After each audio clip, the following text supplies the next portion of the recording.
The security situation in Afghanistan is deteriorating. Afghanistan looks as if it is at the brink of a civil war.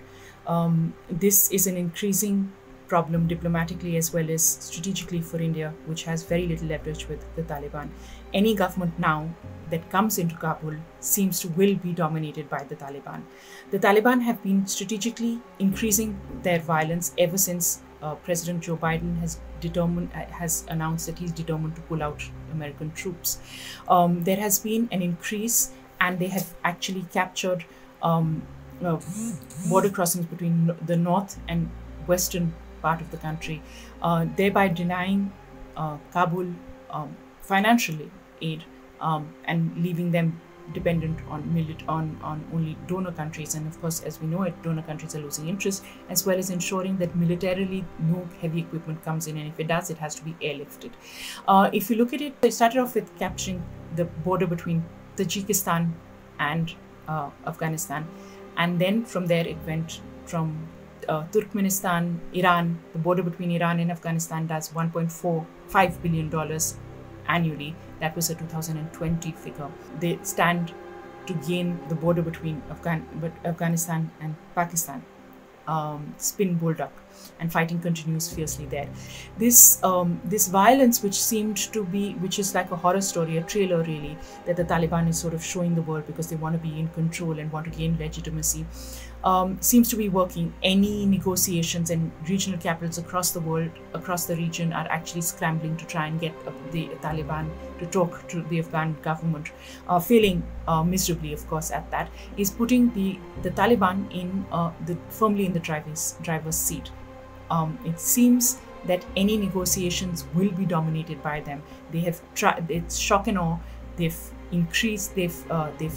chosen to bring back the hijab. They've chosen to circulate lists of women journalists to try and attack. They have said that girls under above 15 and widows under 45 will be married off to Taliban fighters. So the idea is really to sort of pressurize the Western world into ensuring that there is some sort of semblance of peace and negotiation. This puts India in a very difficult position. The writing is clear on the wall that the Taliban, as we said, is likely to be in a dominant position. There have been rumors of India engaging with the Taliban. Both of these rumors have been denied by the Taliban as well as the Ministry of External Affairs. Any breakthrough isn't very likely. It, especially as the Taliban continues to have deep ties with Pakistan. In any outreach to the Taliban leadership, the Taliban again is not a monolith, will not likely to be the Quetta Shura part of the Taliban. It will not be the Haqqani part of the Taliban. It will be other faction. And what is the dynamic of the factionalism within the Taliban is still early days. Nobody really knows. This has also increased regional fissures within governments. The Afghan government and the Pakistan government had great mistrust, and now this is only increased. Vice President Amrullah Saleh accused the Pakistan government of actually providing air cover for the Taliban fighters as the Afghan special forces tried to grapple to try and get Kandahar back. The Pakistan has hotly denied this charge.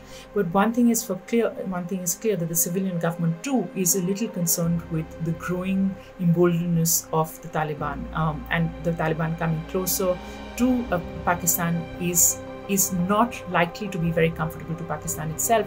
Prime Minister Imran Khan at every international forum has talked about Pakistan being a victim of domestic terror. The Afghan-Pakistan border is being fenced, and last week the TTP, the Tehreek-e-Taliban Pakistan, has attacked Pakistan. And any very emboldened Taliban is likely to mean that KP, Khyber Pakhtunkhwa,